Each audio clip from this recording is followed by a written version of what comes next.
마음의 면적을 넓히라. 사실 마음은 공간이 아닙니다. 보이지 않는 세계이고 거기는 어떻게 공간적 개념으로 설명하기 힘든 것이 있습니다. 그러나 우리가 마음이 좁다 넓다라는 표현을 쓰므로 통해서 공간적 개념이 될 수가 있습니다. 그래서 제가 면적이라는 표현을 넣었어요. 그러니 여러분 좀 넓히시길 바랍니다. 마침 여러분 우리 교회가 이 정도지만 옆에까지 터졌다고 생각해 보세요. 이렇게 좀 마음을 넓혔으면 좋겠어요. 넓혔으면 좋겠어요. 그러니까 어떤 스승님이 바구니 안에 꽃을 담아가지고 들고 와서는 제자들에게 물었어요. 이것은 무슨 바구니인가? 그러니까 제자들이 뭐 너무 뻔한 질문 아니겠어요? 꽃바구니입니다 라고 대답했어요. 이번에는 스승이 바구니에 들어있는 꽃을 드러내고 생선을 담고 똑같이 물었습니다. 이게 무슨 바구니인가요? 네, 제자들이 또 이야기하죠. 생선 바구니입니다 하고 대답했습니다. 그러자 스승은 이야기합니다. 맞다. 똑같은 바구니지만 꽃을 담으면 꽃바구니요, 생선을 담으면 생선 바구니다. 마찬가지로 사람도 그 안에 쓰레기가 담겨 있으면 쓰레기 같은 사람이지만 그 안에 향기 나는 꽃이 담겨 있으면 향기 나는 사람이니라 라고 이야기했습니다. 그래서 여러분 잠언서에 보면 이런 말씀이 있습니다. 함께 읽어볼까요? 대저 그 마음의 생각이 어떠하면 그 위인도 그러한즉. 자, 마음이 바구니가 중요한 게 아닙니다. 뭐가 담겨 있느냐가 그 사람을 만드는 겁니다. 이 의견은 성경에도 있는 말이에요. 그래서 여러분은 마음에는 무엇이 담겨 있습니까? 꽃이 담겨 있습니까? 생선이 담겨 있습니까? 아니면 다른 어떤 것이 담겨 있습니까?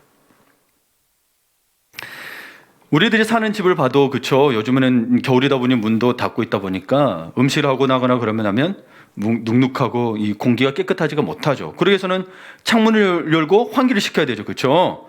자, 우리의 마음을도 환창을 열고 환기를 좀 시켰으면 좋겠어요. 우리 한번 뭐 상상을 한번 해봤으면 좋겠어요. 눈을 꼭 감아야 상상할 수 있는 건 아니죠.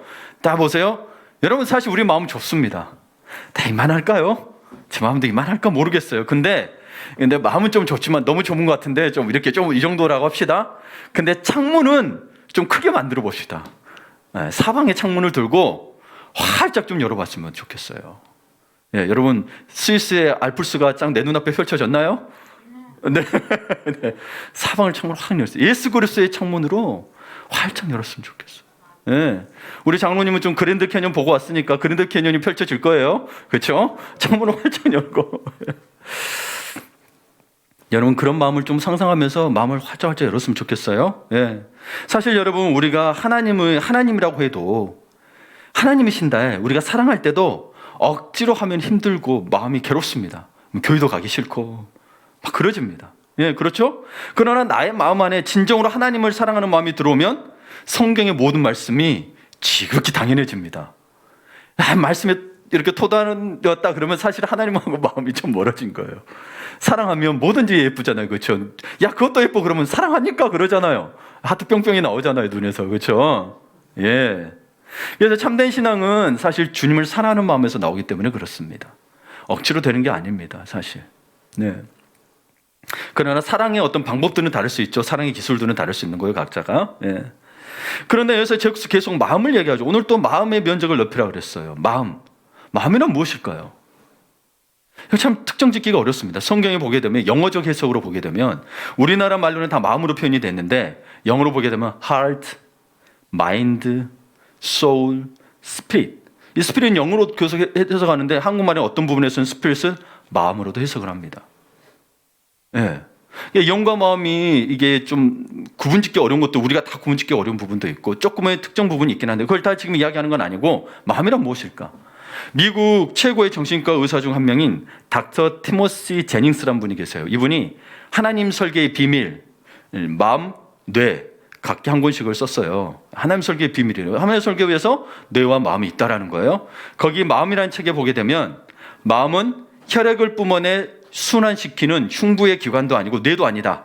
성경 용어로 마음은 자아의 응어리, 시면의 내밀한 자아를 가리킨다라고 했습니다. 그러니까 여러분 심리학적이나 정신적 용어로 에고라고 하는 게 있어요. 에고 들어보셨죠? 그게 사실은 마음이었던 거예요.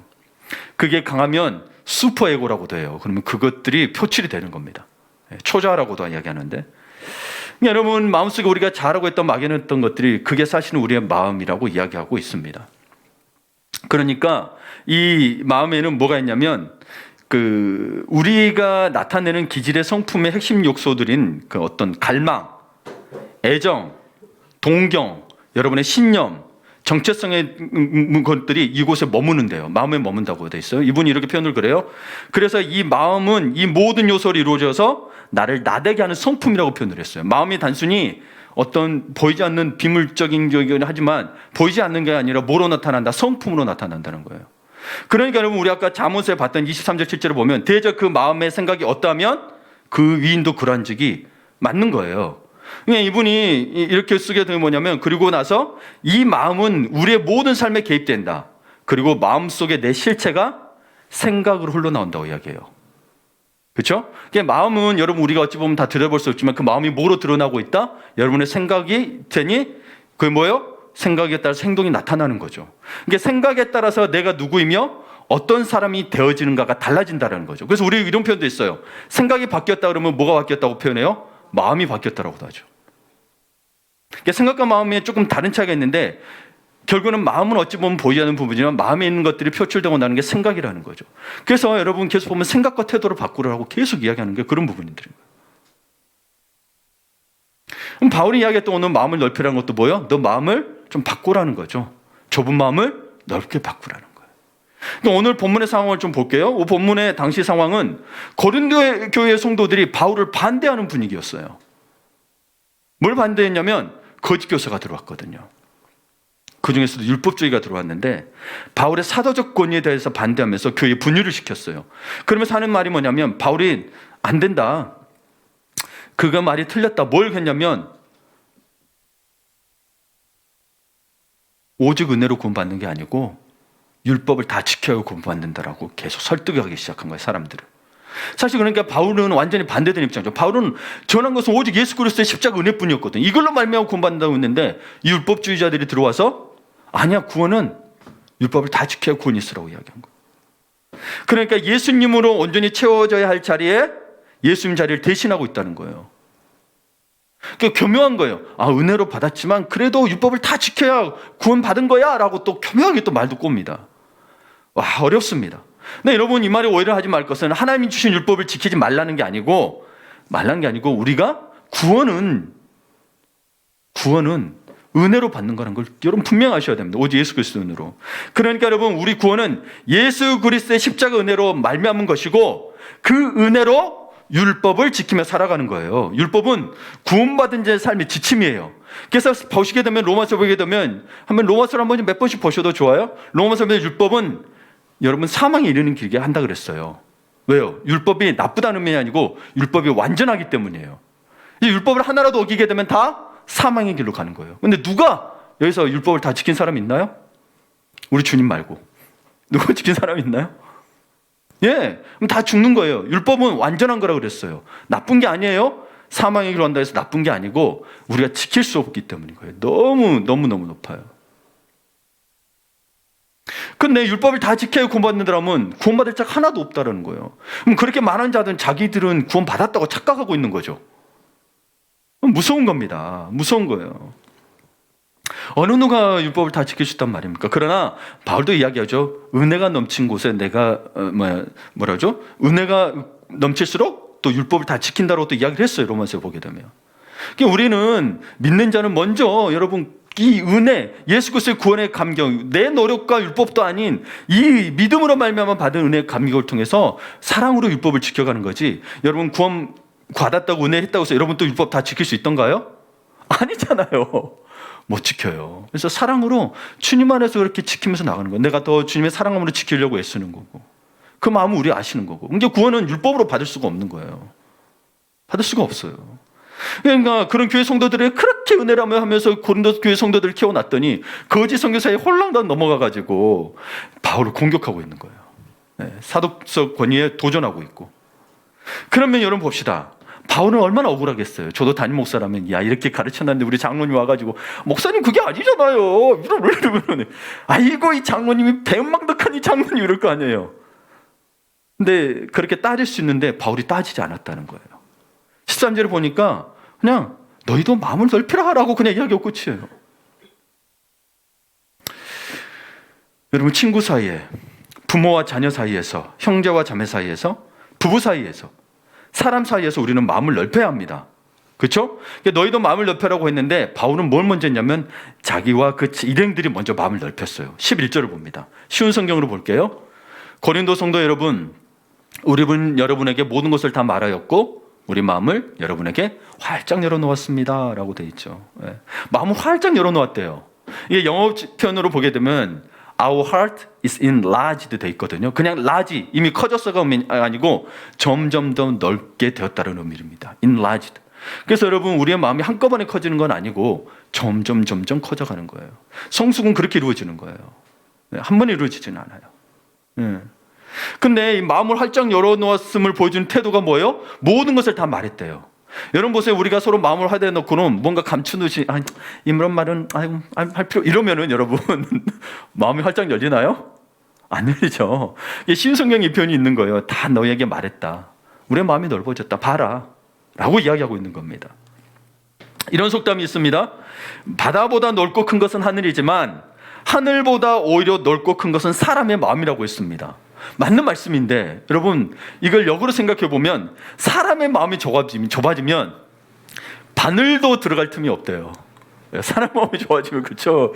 예, 오히려 뭐예요? 안 죽이면 다행이지, 그렇죠? 그렇죠? 미워본 사람 알 거예요. 마음이 좁아지면. 저도 그런 마음 압니다. 근데 넓히면 우주라도 다 받아들일 수 있다라는 거예요. 끝이 없다는 거예요. 우리 하나님의 형상으로 지어졌기 때문이에요. 예. 하나님 원하시는 것은 마음이 좁아지는 게 아니고 사실 뭐예요? 우리 보고 마음을 넓어져서 다 품으라는 건데, 예, 참 안타깝죠. 예. 그러나 지금도 늦지 않았습니다. 예. 그러나 여러분, 마음을 넓혀야 되는 것 중에 또 이유가 하나면, 이 마음을 넓히는 게 중요한 게 뭐냐면 우리의 기도 생활에도 나타납니다. 지난주에 새롭게 하소서의 장미란 집사를 제가 좀 소개를 했습니다. 혹시 우리 전체 창에 올렸는데 한번 보신 분들도 계실 거예요. 거기 보면 남편 영혼 구원을 위해서 15년 동안 기도했는데, 여러분 그러면은 보세요. 그러면 하나님이 남편에 대해서 뭐 이렇게 남편에게 이렇게 착하게 해줘라, 남편을 섬겨라, 뭐 순종해라, 이런 말 해주면 좋은데 갑자기 어느 날 성령께서 주시는 감동을 주시는 게 뭐예요? 친정엄마를 용서해라는 거예요. 앞뒤가 안 맞잖아요. 나는 남편을 위해서 기도했는데 갑자기 뜬금없이 친정엄마, 그것도 어릴 때부터 학대한 친정엄마. 네, 여러분, 용서는 마음에서 해야 되는 거잖아요. 그래서 여러분, 이 용서는 마음에 하기 때문에 이 부분도 우리가 다 관련이 있다는 거예요. 기도 생활과도. 예, 여러분, 이거를 잘 기억해 보세요.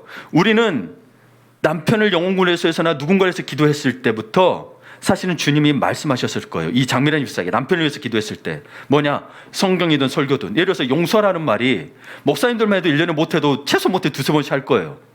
그럼 15년 동안 들었을 거예요. 그렇죠? 성경에도 용서라는 말이 몇 번이 나와요. 근데 왜 15년째에 들렸을까요? 그렇죠?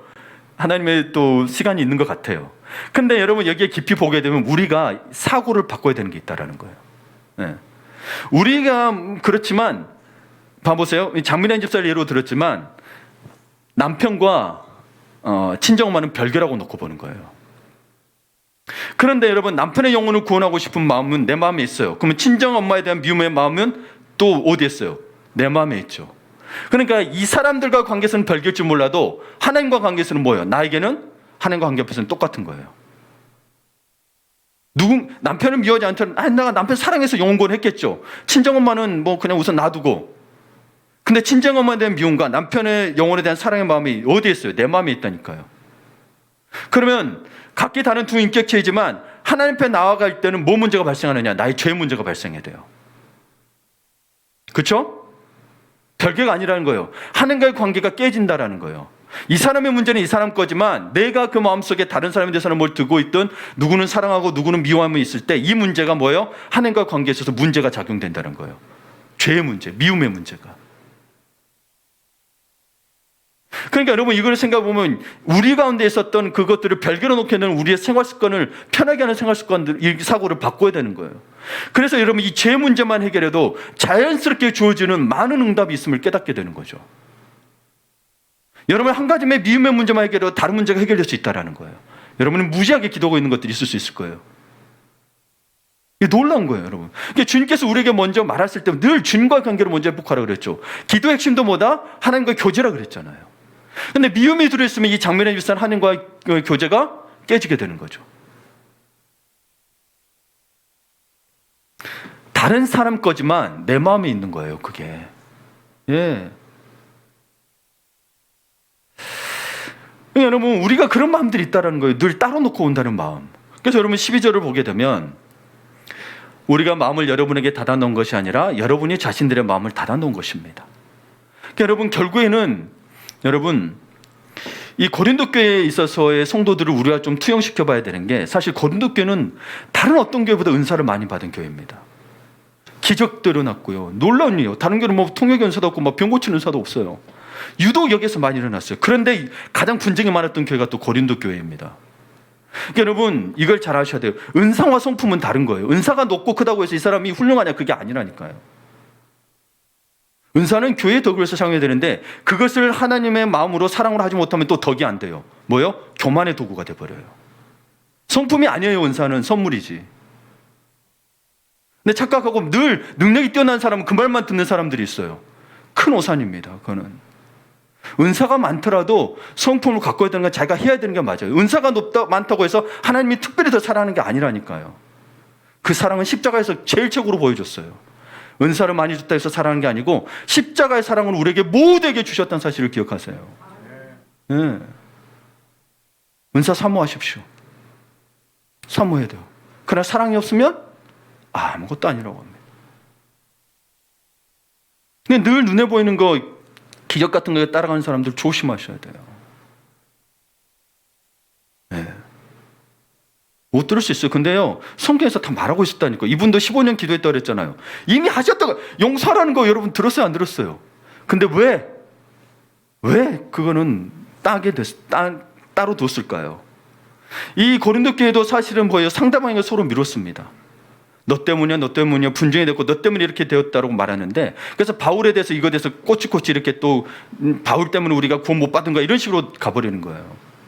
뭐 때문에 그냥 바울이 좁아진 마음 때문이라고 이야기하고 있는 거예요. 그러니 마음을 넓히라고 하고 있는 거예요. 너희가 조금만 마음을 넓혀봐, 너희가 생각을 해봐 라고 이야기하고 있는 거예요. 마음이 생각으로 표출된다고 했으니까. 그게 바울이 화낸 게 아니죠. 그러니까 이 복음이 참 아무나 받아들일 수가 없는 게 나타난 거예요. 은혜가 아니고는 못 받아들이는 거예요. 생각 조금만 해봐라. 야, 율법 너희 다 지킬 수 있냐? 오늘 제 말 하나 들으니까 은혜로 해야 되겠구나 알겠죠. 근데 생각해보세요. 왜 그거를 그때 당시는 몰랐냐는 거예요. 좁아진 마음 때문이라고 바울은 이야기하고 있는 거예요. 뭐 때문일까요?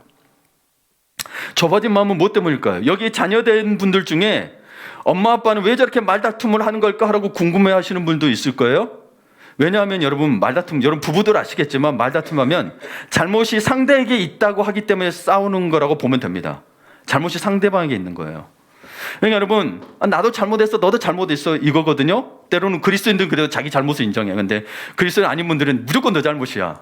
근데 여러분 한번 봅시다. 근데 잘못이 자신에게 있다고 하면서 싸우는 사람은 없어요. 여보, 내가 잘못했으니까 미안해. 그런데 아니, 당신이 뭘 잘못했어, 내가 잘못했어, 이렇게 싸우는 분 어디 계세요? 부부 중에. 신기한 부부네요. 그러면 얼마나 좋겠어요. 근데 그게 안 된다는 거죠. 부부싸움 대부분도 보게 되면 당신 잘못인 거예요. 잘못했죠. 맞아요, 그 잘못 안 했다. 당신 잘못 때문에 싸우는 거예요. 근데 주님은 그런 문제가 있다 보니까 용서하라고 이야기한단 말이에요. 자, 용서의 문제를 깊이 들여다보면 내 잘못이 아니고 상대 잘못이기에 용서가 안 되는 게 참 많은 것 같습니다. 내 잘못이 아니고 상대방 잘못이기 때문에. 직장 동료든지 상사든지 뭐 어디 가게에 갔든지 내가 저 사람 용서 안 되는 거는 저 사람이 잘못했어죠. 용서의 주체가 자신이 되어 있는 건데 한번 보세요. 왜 용서의 주체가 나로 되어 있냐면 상대가 자신이 잘못한 것을 인정해야 내가 용서하는 거예요. 그렇죠? 상대가 잘못한 것을 인정해야 내가 용서하는 거지. 그냥 용서되던가요? 혹시 그럴 수 있는 분? 혹시 그랬으면 제가 그 부처님 격으로 올려드릴게요. 고타마 시타르타도 훌륭한 분이잖아요. 성인이잖아요. 그 정도, 예수님은 아니고, 여러분은 예수님은 아니고, 그 정도 올려줄 수 있어요. 공자 정도 올려줄 수 있어요. 이것만 해도 대단하죠. 이것만 해도 대단한데, 항상 우리의 용서는 저 상대방이 내게 와서 잘못을 구해야 용서가 됩니다. 근데 우리 다시 한번 장미란 집사를 봅시다. 장미란 집사님께 하나님께서 친정엄마에게 가서 용서를 구하라고 했어요. 근데 여러분 한번 보세요. 사실 용서를 구해야 하는 것은 그녀의 어머니가 장미란 집사에게 와서 용서를 구해야 이치에 맞지 않나요? 그렇죠? 어릴 때 편애하고 학대했단 말이에요. 먼저 와서 하면 나도 용서할 수 있겠다고 말할 수 있겠죠. 순서를 따져도 친정엄마가 먼저 와서 용서를 구하는 게 맞아요. 그러나 우리는 용서의 주체가 누구인지 잊지 말아야 됩니다. 예. 주님은 여러분 사실 아시겠지만 우리는 죄인인지라 용서의 능력이 없어요. 성경 이미 나와 있어요. 용서할 수가 없어요. 용서할 수 있는 분은 오직 주님뿐이에요. 그래서 사실 우리가 용서하는 것은 그리스도 예수의 십자가 은혜로 말미암아 용서할 수 있는 거예요. 그게 없는 믿지 않는 자는 사실 용서가 진짜 용서가 아니에요. 말뿐인 용서예요, 사실은. 그분의 용서하는 은혜가 용서하는 거예요. 사실 내가 용서하는 것 같아도. 그 은혜로 마음을 넓혀야 되는 거지 내가 마음을 넓혀하고 넓혀지는 건 아니라는 거죠. 보세요. 그 용서의 주체가 누구인지를 기억하시고 주님은 그래서 먼저 장밀한 집사가 엄마를 미워한 것에 대해서 용서를 구하라고 한 거예요. 엄마가 먼저 와서 용서해야 나도 용서할 수 있는 거잖아요. 근데 그게 아니에요. 다시 처음 아까 이야기했죠. 내 마음속에 뭐가 들어있다? 미움이 들어있다. 그럼 누구와 관계가 깨진다? 하나님의 관계가 깨진다. 그러니까 하나님은요 각자 영혼에서 소중하고요. 장밀한 집사 영혼도 소중한 거예요. 그 미움이 있으면 하나님과 관계가 깨지게 생긴 거예요. 친정엄마는 친정엄마고 이제 남편은 다 별개의 주님과 관계에 있어서. 예. 그러니까 하나님은 죄를 사기를 원하고 하나님과 관계가 그대로 돈독하고 거룩하게 되기를 원하는 거예요. 우리에게 늘 찾아오신 이유가 그건 거예요. 우리 주님이 우리를 죄를 십자가에 돌아가신 게 우리 죄 때문이긴 하지만 본질적으로는 뭘 회복하기 위해서요? 하나님과 관계를 회복하기 위해서잖아요. 죄 때문에 막혀 있으니까. 여러분이 내 남편을 사랑하고 친정엄마나 시어머니가 됐든 미워하면은 은혜가 없다니까요. 그게 응답이 안 일어난다는 거예요. 왜요? 친정엄마가 잘못하고 시어머니가 잘못했다고 그 미움은 누구 마음에 있냐는 거예요. 내 마음에 있는 거라니까요. 하나님과 관계가 깨지는 거라고요. 이게 사람은 다르고 다른 인격체지만 내가 그 사람과 관계되어 있을 때는 내 문제인 거예요. 하나님과의 관계 문제에서. 누구의 잘못이 아닌 거예요. 하나님은 나에게 묻고 있는 거예요. 네가 용서하라고. 그 다음에 친정엄마는 하나님과 관계에서 해결해야 될 문제인 거예요. 장밀한 집사의 친정엄마는. 우리의 문제는 늘 뭐예요? 내 탓이 아니라는 데 있는 거예요. 당신 탓이라는 데. 그래서 응답받지 못한 게 많을 수 있다는 생각이 팍 오는 거예요. 그것들은. 아무리 기도해도 안 되는 것들.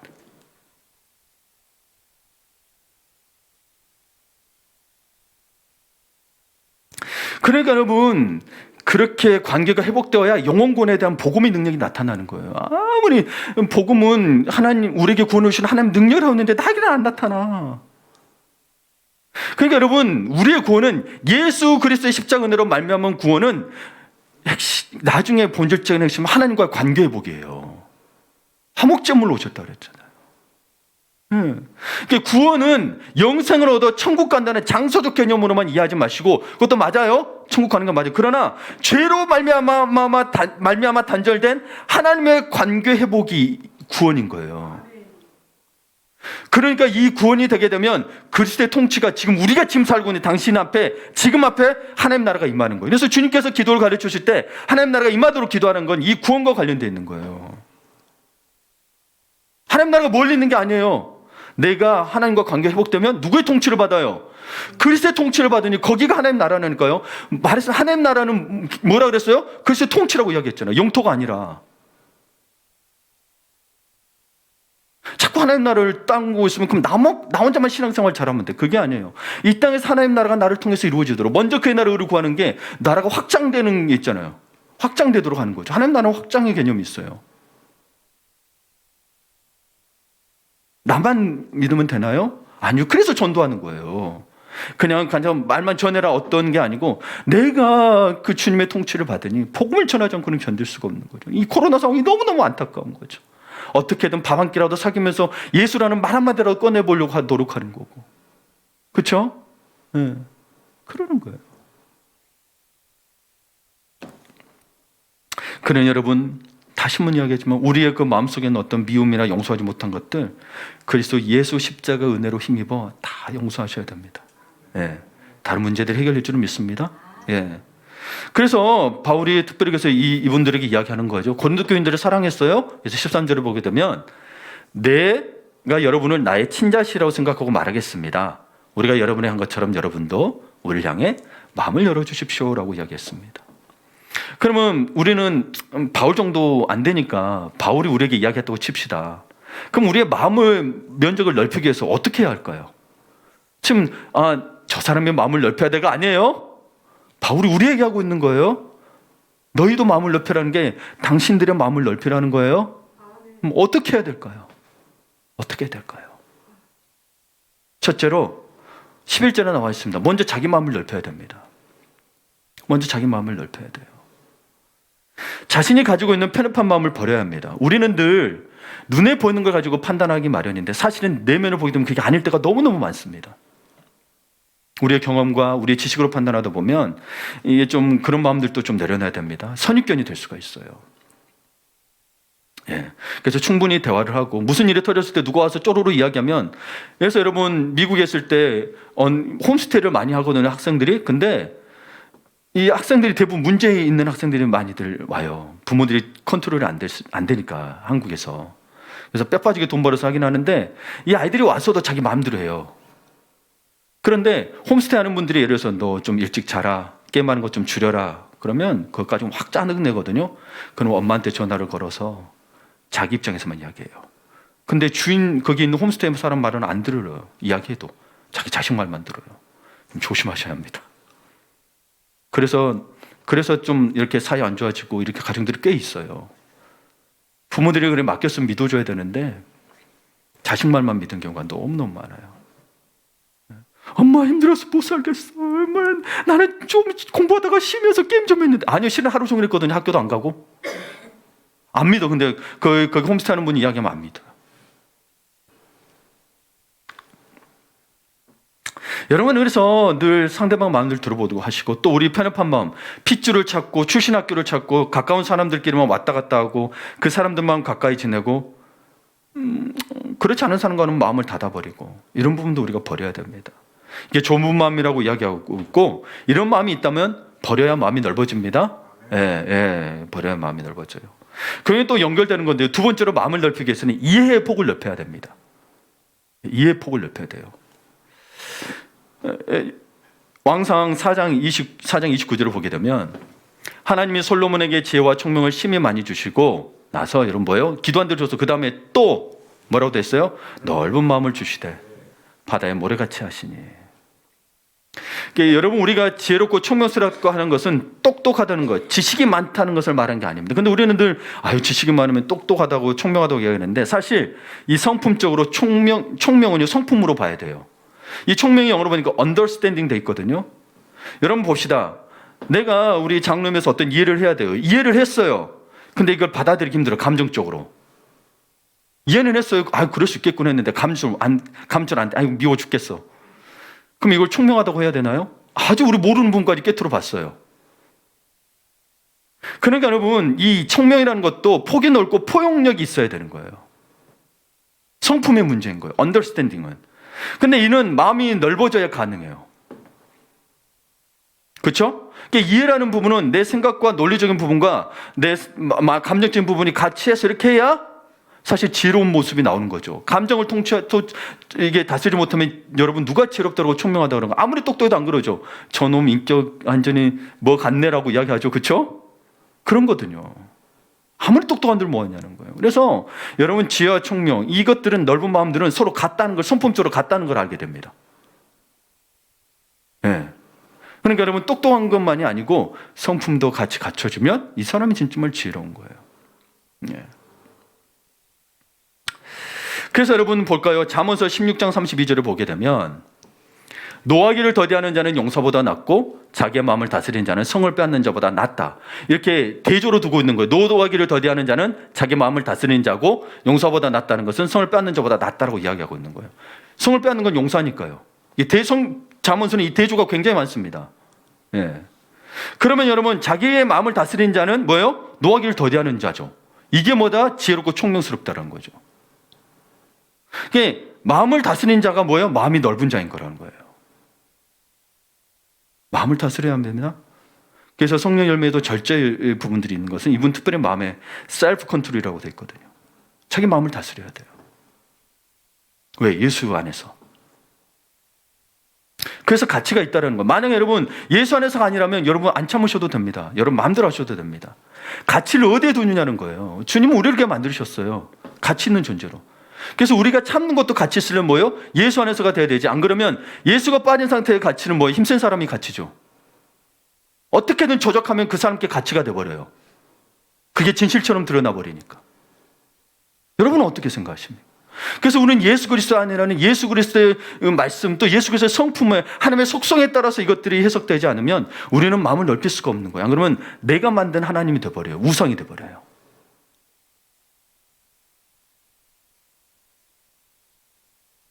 세 번째로, 참 이게 가장 힘들 수도 있습니다.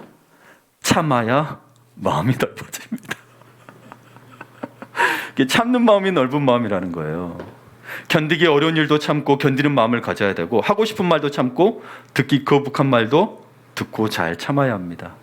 안 그러면 노하기가 되게 되겠죠. 그럼 노하는 건 뭐가 된다? 예, 성을 빼앗는 걸커녕 아주 마음을 다스리는 자가 아니라라고 잠언서 이야기하고 있는 거예요. 노한다는 것은 여러분 단순히 내가 맨날 노한다는 게 아니고 노한 상황이 되니까 노하는 거겠죠. 그렇죠? 예. 근데 여러분 이게 참 왜 이렇게 하냐면 예수님이 그러셨기 때문에 여러분하고 이야기합니다. 마태복음 20장에 보게 되면 예수님께서 겟세마네에 있을 때 가룟 유다가 무리를 데리고, 주의 만찬 후에요, 무리를 데리고 예수님을 체포하기 위해서 온 장면이 있습니다. 근데 여기 이 장면을 보게 되면 참 여러분 저 소름 돋습니다. 가룟 유다가요 능청스럽게 예수님께 다가와서 입을 맞추며 랍비여 안녕하십니까? 아주 귀엽게 하는 것을 상상해 버렸어요. 제가 읽으면서 가룟 유다가 그렇게 다가오는 것 같았어요. 예수님 앞에 랍비여 안녕하십니까 하고 볼에 입 맞췄다는 거. 손에 입 맞췄는지 볼에 입 맞춰서 돼 있어요. 여러분 한번 이 심정 보면서 상상해 보세요. 갑자기 닭살이 돋습니다. 그때 예수님의 대답이 우리의 모습을 저의 모습을 돌아보겠다는 거죠. 예수님의 대답이 마태복음 20장 50절을 봅니다. 예수께서 이르시되 친구여, 가룟 유다에게요, 친구여 네가 무엇을 하려고 왔는지 행하라 그럽니다. 자, 모든 것을 다 알고 계시는 예수님이죠. 그렇죠. 그래서 주의 만찬 때도 이야기했어요. 누가 한 명이 나를 배신할 것이라고. 예, 다 알고 계셨는데, 그럼 여러분 내가 알고 있다면 나는 어떨까요? 이 배신자, 이 가증스러운 놈. 예수님이니까 또 구원의 능력이 있으시니까 Go to the hell! 지옥으로 가라고 할 수도 있겠죠. 이 지옥으로 가! 내가 예수님이라면. 근데 하지 않으시고 영어 성경에도 그래요. Friend 이렇게 됐어요. 친구야. 내가 하려는 일을 행하라고 했습니다. 알면서 뭐죠? 주님이 참으신 거죠. 알아요. 배신 나올 걸 알아요. 물론 우리는 이 상황에서 배신 당해내냐 말해내냐 그거는 십자가처럼 큰 가치 있는 거라면 여러분 배신 당하셔야 됩니다. 판단 기준은 나는 못 당해가 아니고 여러분 십자가처럼 인류를 구원하는 문제예요. 내 가족을 살리는 문제라면 이 사람이 나를 배신할 걸 알아도 뭐예요? 선으로 행하셔야 합니다. 참아야 합니다. 그 가치를 못 보고 이 다음의 일을 못 보고 무조건 나를 배신했으니 화내버리면 일이 안 이루어집니다. 그렇죠? 우리는 이런 예수님 모습에서 여러분 인생을 좀 돌아보시길 바라요.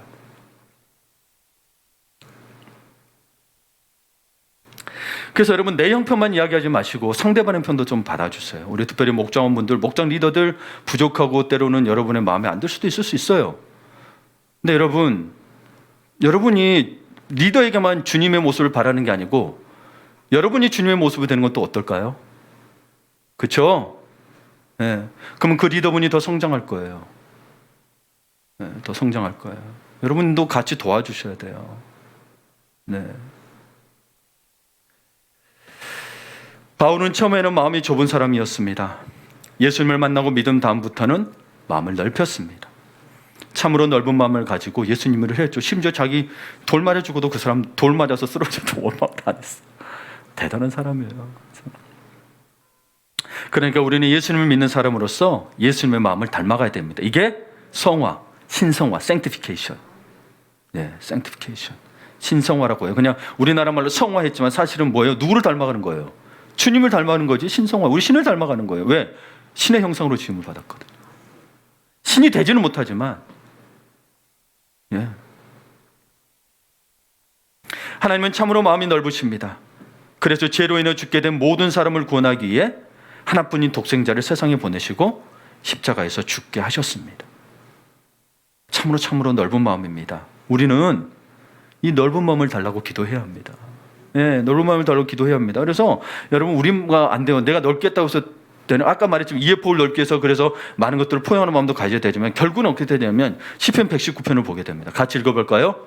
주께서 내 마음을 넓히시면 내가 주의 계명들의 길로 달려가리이다.